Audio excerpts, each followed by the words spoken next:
A new horror film from IFC Midnight, now in theaters and on demand, is The Vigil, written and directed by Keith Thomas. This is set in the world of Orthodox Jews in New York. I believe it's New York City, where a man who has recently left the Orthodox community is sort of, as a favor, well, a favor for pay, goes and substitutes as a shomer, who is somebody in that culture who sits with a recently deceased body in the home until the next day when the body can be taken away to where bodies are taken and things are done to them. So this guy reluctantly agrees to do this job for money. He figures it's easy. He's done this before. He'll just sit with the body. He is told that the widow of this deceased man, who's a Holocaust survivor, is upstairs. You won't hear from her. She has dementia, and she'll basically sleep the night, and you'll just be here overnight, and it'll be easy.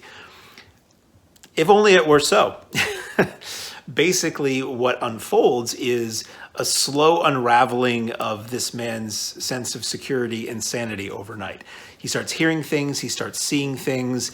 Is it a haunting? Is it an evil spirit? Is it a demon? This man suffered a trauma in recent years that he is still recovering from and he's on medication for. Is this a hallucination born out of that? What exactly is going on here? The film does explain what is going on here as it goes on, and it's pretty disturbing. This was really good. This is a film that only has a couple of actors in it. You see our lead, Dave Davis, is the lead actor in this film. You see him at a party at the beginning of the film of other people who have sort of left the Orthodox world. You see the friend who meets him outside who's still in that world, who kind of wants to pull him back in but gives him the shomer gig. And then you see the woman who is the widow of the recently deceased man, she's Lynn Cohen is the widow. And that's just about it. It's a very, very small movie, and I like movies like this where you're just with one or two characters and you just focus on them and their world. Just about the entirety of the film takes place in this house of the recently deceased couple, the recently deceased man, I should say. And you learn a little bit more about his life as the film goes on. You get to learn a little bit about the life of his widow, but mostly you're learning about, in bits and pieces, about the life of our lead character and how his experiences may be working on his mind with the situation he's in, or something very unnatural might be going on.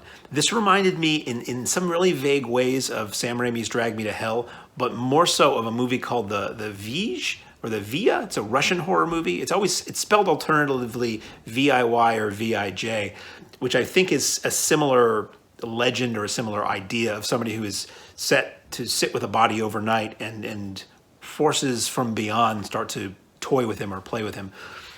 Very, very creepy film, a very good slow burn. I saw someone online say they thought it was dull. I never thought it was dull for a second. I think this is a very efficiently told movie. It's really just a couple of minutes between when the film starts and you meet our lead character to when he's in that house doing the shomer job.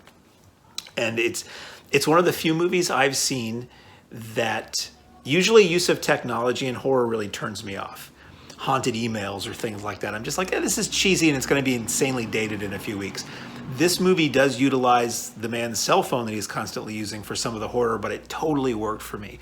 And what you see is really creepy, and it's not totally obvious, and there are jump scares, but it's not reliant on that. It's really reliant on setting a very creepy and uneasy tone so that when anything happens, you're immediately set off, and the tension is ratcheted up so high by not a lot happening or by little sounds or little images.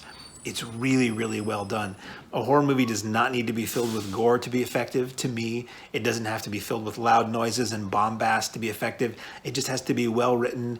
Generally, well performed helps, and just have a really good tone. And this movie really has that. The Vigil had me for the entire running time. I really liked it. This is one that would be great to see in the theater if you can. If you watch it at home, turn out the lights and watch it alone, or at least turn out the lights. As I said, this is out from IFC Midnight now. This is in theaters if you're lucky enough to see it that way, or video on demand.